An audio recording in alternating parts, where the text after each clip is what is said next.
안녕하십니까. 여러분의 건강을 지켜드리는 정정열 한의사입니다. 이 시간에는 여러분들이 한의원을 방문하시면 한의사들이 병을 진단하거나 진맥을 볼 때 어떤 비밀스러운 내용이 숨어 있는지에 대해서 몇 가지 말씀드리도록 하겠습니다. 한의사들은 점쟁이라는 말들을 많이 하게 되는데요. 한의사는 점쟁이가 아니고 한의학적인 진단 방법을 통해서 여러분들의 건강을 진맥을 통해서 건강 상태를 확인하게 됩니다. 자, 그러면은 전통적인 한의학적인 진단 방법은 뭐가 있냐면요, 망문문절이라는 방법이 있어요. 망문문절은 바라볼 망의 망자하고 또 물어볼 자의 문자하고 들을 문자의 문자하고 절진이라고 하는 방법, 절이라고 하는 거는 손목을 진맥을 봐서 눌러서 그 몸의 건강 상태를 확인하는 네 가지 진단 방법이 있습니다.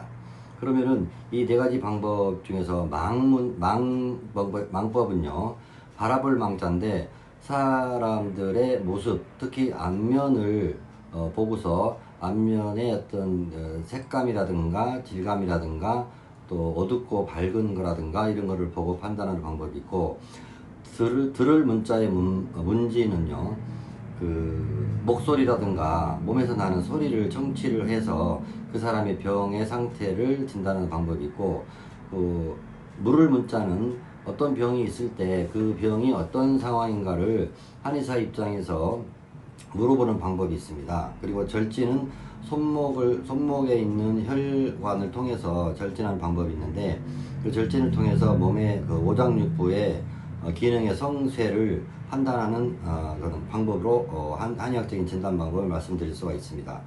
그러면은 이 네 가지 진단 방법 중에서 세 가지 방법, 즉 바라보는 방법과 듣는 거와 손으로 진맥을 봐서 절진하는 방법, 세 가지 방법은 환자들이 얘기하지 않아도 한의사 입장에서 판단할 수 있는 어떤 방법이 되겠죠. 이 세 가지 방법을 통해서 병을 판단할 때 환자 입장에서는 내가 말하지 않았는데도 어떻게 알았지? 라고 하는 점쟁이라는 어떤 오해를 일으킬 만한 진단 방법이 될 수가 있겠습니다. 자, 그러면은 이 네 가지 진단 방법을 통해서 구체적으로 질병을 어떻게 구별을 하느냐. 우리가 손목 맥진을 통해 가지고 맥의 상태를 진찰할 때 기본적으로 부침지삭이라는 병 상태를 확인할 수가 있습니다. 부라고 하는 그런 맥을 진맥을 했을 때 살갗 위로 붕 떠 있는 맥 상태를 진맥하는 걸 부맥이라고 그러고요.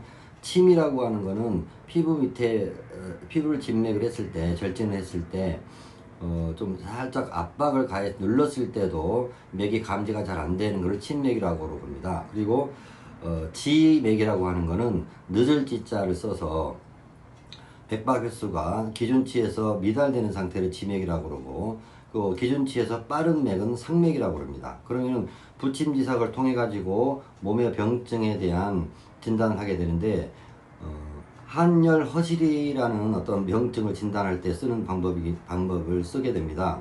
그러면 한이라고 하는 것은 차가울 한자를 통해 가지고 몸이 냉한가 냉하지 않은가를 보는 거고요.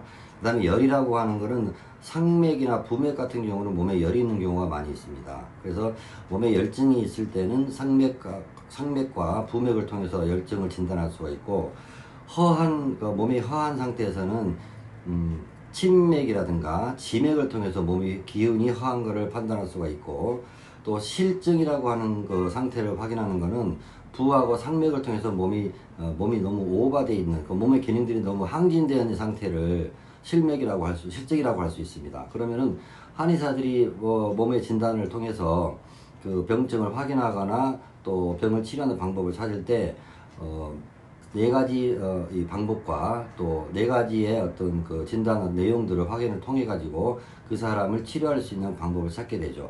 침을 치료하든가 한약 처방을 통해서 치료하든가, 이 기본적인 방법을 통해서 한의사들은 연구를 해서 처방을 하게 됩니다. 이 네 가지 방법을 한의사들이 갖고 있는 가장 기본적인 진단 방법이라고 할 수 있습니다. 다음 시간에는 우리 내부의 몸의 오장육부의 허와 실에 대해서 또 언급할 기회를 갖도록 하겠습니다. 감사합니다.